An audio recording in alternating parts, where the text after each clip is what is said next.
old me was making some mistakes that new me is not gonna make, okay?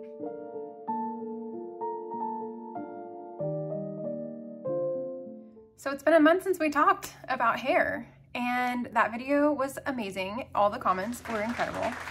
But what is more incredible is that this last month has literally been hair discoveries galore. I mean, I hit the research. I told you guys I was gonna hit it hard. I told you guys I was serious. Google Scholar and all kinds of journals. So this video is to tell you guys what I learned and to give you resources that you can read the journals if you want. To some of us, that's fascinating, and to others, they just want the Cliff Notes, and that's what I'm here for. So the first thing I want to share with you guys, I've been doing twice a week, every 3 or 4 days, and it's made a big difference in the shine of my hair, how each hair fiber feels. It's made a big difference in the softness. It's made a really big difference in my shower routine because it takes longer. You probably have already guessed, it's a strengthening protein treatment. This thing is awesome. You guys recommended it to me in the comments, this line. I think it's pronounced miel, but you know, we're gonna go with it. It's infused with biotin, but it's pretty low on the ingredient list, so I wouldn't really take that to the bank. But what I've been doing is when I get in the shower, I do my double shampoo, I exfoliate my scalp. After that, from ears down, I do this and I let it sit for probably 5 minutes, and I squish it into my hair. So I'm literally going like this, and I'm not raking my fingers or anything because my hair's both fine, very damaged, and wet. So I feel like that's a triple whammy right there. So that's what I do, is I just squish it in and then I let it sit for like 5 minutes. And what I notice when I wash it out is that my hair feels stronger. Like in the last video, I explained to you guys, my hair just felt like straw. Like it just felt so dry and brittle. But with this, it adds that strength back to it because really bleached hair is basically Swiss cheese. I mean, when you really look at it. So there's no integrity left, especially after prolonged bleaching. So it's really made a huge difference for me. And let's go to the science and figure out why bleached hair has to have a protein in their regimen. The science from Wiley Online University. This article is about the physical and chemical disruption of human hair after bleaching using an electron microscope. So if you skip down to the results, basically the studies found with the microscope that the leached proteins were progressively oxidized as bleaching severity increased. What they're able to see is that there is protein loss through the increase of bleaching, and the bleached fibers demonstrated substantial damage to the cuticle layer and to the cortex. Extensive melanin granulin degradation was present after the mildest bleach treatment, which what that's saying is the cortex, which is the interior of your hair, so the part that gives it thickness and strength, was damaged even after the slightest bleaching. So all you're left with is a very thin core to your hair if your cortex and your scales on the exterior are damaged. So no wonder it's hard to maintain long hair if you're not taking care of it extra, which is adding in a protein to try and fill in the gaps of what's happened from the bleach. So layman's terms, get yourself a protein. Now we know we need a protein to fill the holes that the bleach is creating. And the next thing that I've really noticed in my regimen that made such a difference to maintaining that protein strength in my hair that I'm putting in every few days was this bad boy. Yeah, sweet almond oil. I happened to have this in my pantry when I saw a TikTok of this gal saying, this completely changed my hair. It made it so shiny and soft, and I can go longer between having to do like a deep conditioning treatment. So I was like, okay, let me look into this, right? So then I hit the research. Like I told you, I'm here for you. I'm doing the work for you. So what I found is this particular oil, according to the National Library of Medicine, the trichology section, which is the study of scalp health, so you know it's legit. The chemical composition of almond oil consists of monosaturated fatty acid, polyunsaturated fatty acid, also known as linoleic acid, and oleic acid. It also consists of linolenic acid, stearic acid, palmitic acid. It's also a rich source of vitamin E. So sidebar really quick, Elle needs to read these things out loud before reading them to you because these aren't common English words to me. Okay, let's get back to it. So according to the trichology section of this journal, it says that almond oil effect on hair is that it's an emollient. And what an emollient means is that it has a property that can soften and moisturize dry hair. So bleached hair is full of holes. We discussed that. The protein is filling in what it can. And the almond oil is basically sealing in all of that goodness so that the air and the climate and the UV radiation and everything isn't just zapping it back from you, giving your hair a chance to actually be stronger and to actually be resilient so we can get our length back. The next thing it says about almond oil, which I found particularly interesting, is that it helps with elasticity. So protein is known for strengthening, but like anything in nature, when something is so strong, it inherently becomes very fragile. By adding elasticity, you can have that strength in your cortex that's been damaged by the bleach that you're now putting protein in. But the elasticity means as you brush your hair, as you wear elastics, as you run your fingers through it, now your hair has some resiliency because now it can stretch a little bit. So that's very interesting. But along with that, it's reported to increase the filling of the gaps between the cuticle cells. So the cuticles are the scales on the, that looks silly. They're the little scales on the outside of your hair that are giving it armored protection. And bleach absolutely trashes that, because if it's going to damage the cortex as severely as the research says, then it has to damage the scales first to get to the cortex. But what almond oil is doing is filling in all of those holes of where the scales used to be whole and happy, right?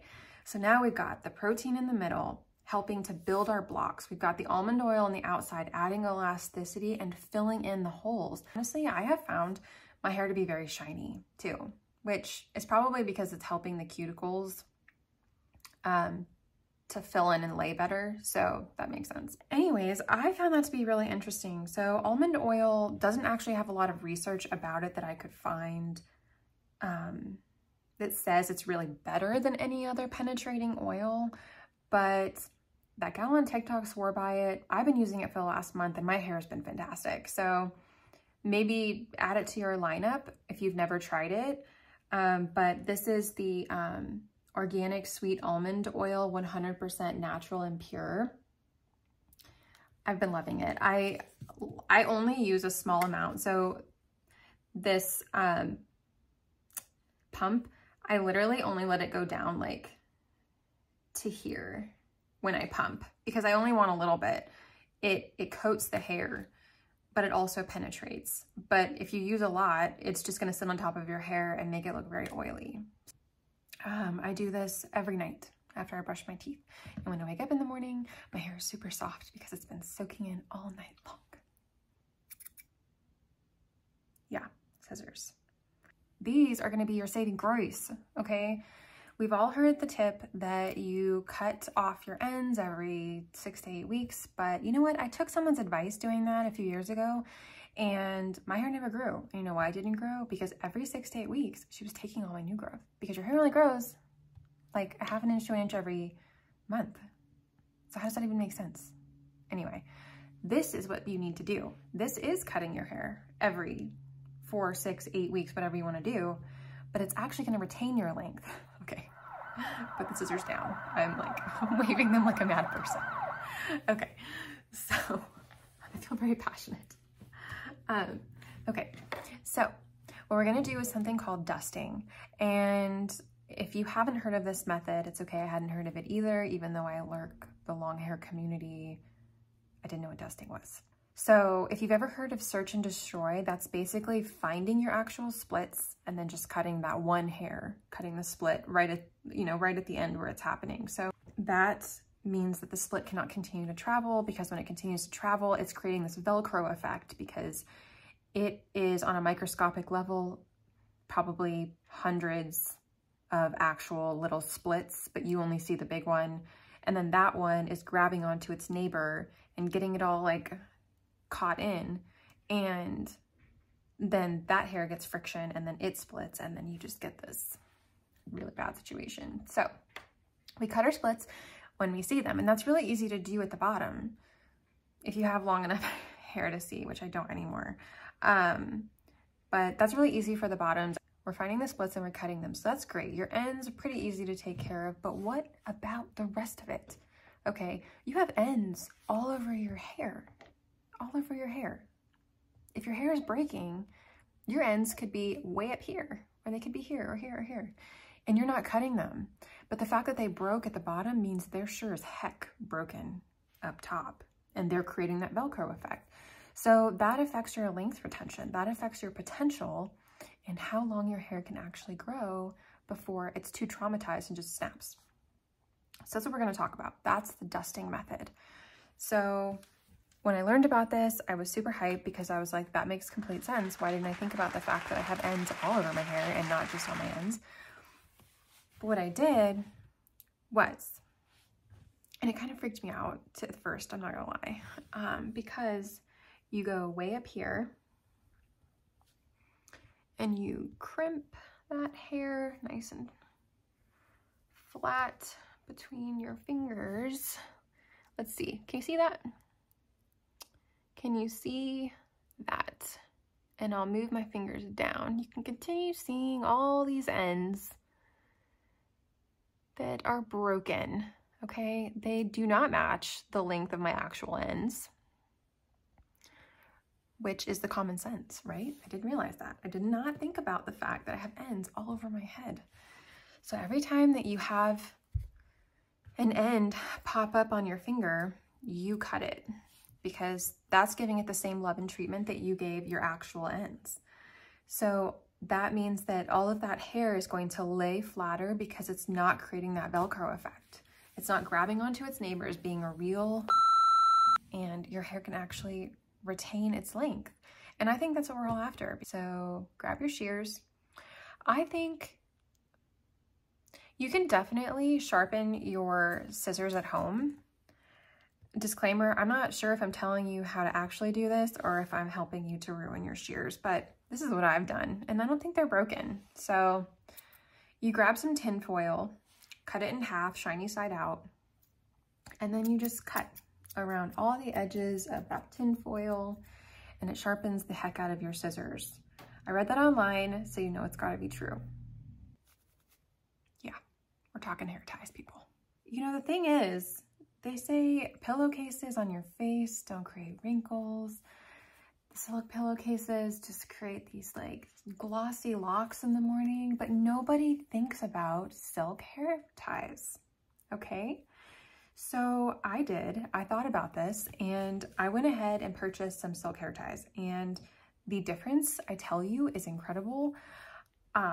I used to use these because I read online that these were more gentle than the ones with like metal barrettes and stuff, but how hard is it to be more gentle than something with like metal on elastic, you know? So I should have thought about that a little bit more, but I used these. They're like the little pantyhose, I think that's what they call them, pantyhose elastics. So I use these, and I do try to not like wind them around my hair 4 or 5 times. But what I noticed is it didn't matter how many times I wrapped it around my hair, how gentle I was. Was it in a braid or was it up in a ponytail? It didn't matter. I took this thing out super gently and it always had hair in it. And what did we learn about dusting? That means breakage, and it means the Velcro effect and the whole cycle gets started. And I'm not spending all that time cutting my ends for this thing to be the culprit. They are elastic, but they're like almost like a really flexible elastic. You know how some elastics are like thicker bands and they really have a lot of tension? These are pretty light, I would say. I've heard online that they can kind of stretch over time, but you just dunk them in water, let them dry, and they'll reshrink, so don't worry about it. But never have I had any hair come out with this thing. It doesn't matter if I slept in it, like if I had it all day, took it out at night, there's never hair in this thing when I take it out. It's so gentle. And I kind of thought that the ribs between the elastic would create some kind of damage, but I think it's because the silk is so soft that it just slips right through all those ridges. So I've been loving these. I use them exclusively. I ordered more from Etsy. I like to support small business, but your girl was desperate, so I went with Slip because they have really good recommendations. But no more. We're going to support small businesses. But I love these. And I try not to wrap them more than twice. So if it means the second time is a bun, second time is a ponytail, and then you just have to redo your ponytail throughout the day, like I think that's better than wrapping it too many times and having breakage. So we're not playing that game. But again, see, nothing, no hair coming out. So I highly recommend these. They're all I'm going to use. And these little things, I'm probably only ever going to keep them just for future videos to show you guys to not use them. All this talking is making me thirsty. So this next tip is the queen herself. I mean, I don't know if she even needs an introduction, to be honest. Like, I know she's not for everyone. I know some people just feel like she's not the vibe and she's a little bit overplayed. The media really gave her a lot of attention and we're over it. You know, what's the next thing? Probably almond oil. Coconut oil. Okay, so hear me out. I know not everybody's hair responds well to coconut oil because mine didn't. It's the way that I used it per science that I'm going to go over with you guys. The way science says to use it really has improved my hair. It's improved it so much that she's a comeback queen for me. And am I basic for just being another person on the internet saying that she's just probably the solution to your problem? Maybe, that's fine. But let's see what the science has to say, and then I'll follow up with how my hair has reacted. The trichology section of the National Library of Medicine. Let me go down to coconut oil. Okay, the chemical composition of coconut oil is that it consists of saturated fatty acids and is one of the richest sources of medium chain fatty acids. The major fatty acid present are myristic acid, cupric acid, lauric acid, and monolaurin. It also contains phenolic acids and antioxidants like tocopherol. Okay, you guys, the next video is gonna be better, I promise. Okay, but the actual science says it's an emollient, which, remember what we learned about almond oil? It seals that cuticle, locking in all the goodness that you've been stuffing back in all those Swiss cheese holes, okay? So that's great. We love something that seals it and protects it from the environment and mechanical damage and things like that.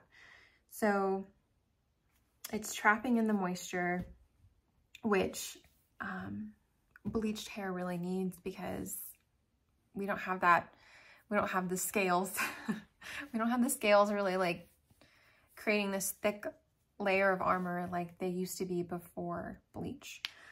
So it's also a lubricant, okay? This is what I think is making a big difference in my hair. It's a lubricant, okay? They didn't say that about almond oil, but they're saying it about coconut oil. So here we go. It provides increased slip in between your hair strands.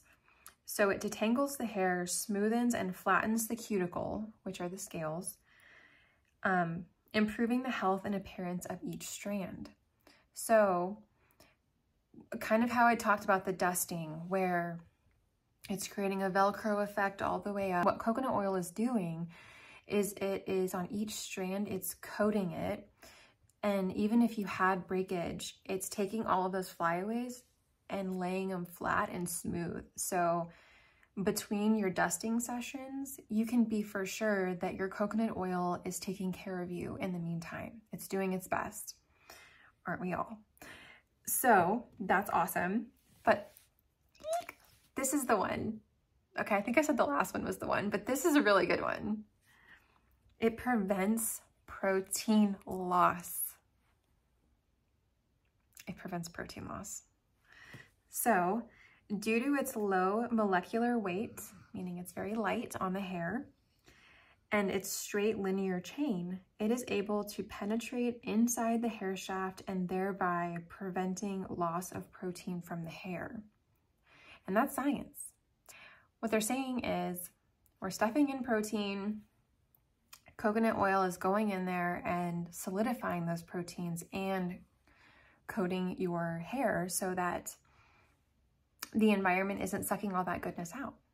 So I find that all just so fascinating that one oil can do so many things, because how many products on the market swear to do even one of those things?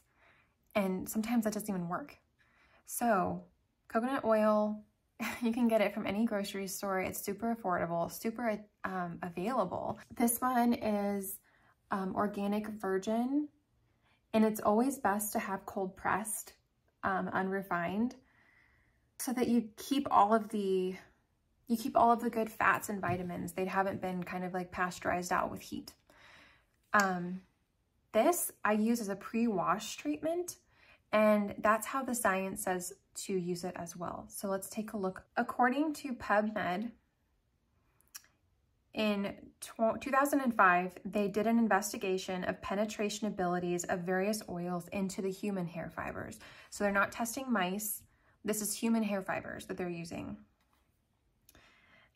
What they found was when they tested coconut, olive, and sunflower oil, they found that coconut oil was really able to penetrate into the hair strand when there was heat applied. Based on an earlier study where coconut oil was found to penetrate hair while mineral oil was unable to do so. It sits on top of the hair. It was hypothesized that the reduction in capillary adhesion resulted from the penetration of the oil into the actual hair fiber. As the oil is absorbed into the hair, the film thins and with time and application of heat, meaning the scale structure reappears. Reappears like magic. Isn't that crazy? So using this as a pre-wash treatment and applying a shower cap, or like I have a microwave heating cap that I put over top my hair before my shower. Once I have the oil in, I let that sit for a minimum of 2 hours. I don't usually go as long as 4, not because there's anything wrong with it. I just don't want to have like a heat cap on for that long. Call me crazy.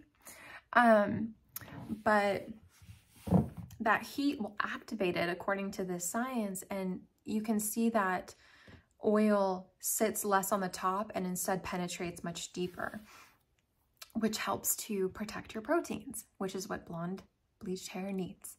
So that's incredible news, because with that one simple change to my life, I've noticed a huge difference. Like when I get out of the shower, and granted, I did tell you I'm using the strengthening Miel conditioner that is amazing, but I can tell an actual difference in the shine of my hair after a deep conditioner would normally kind of wear off after a day or two.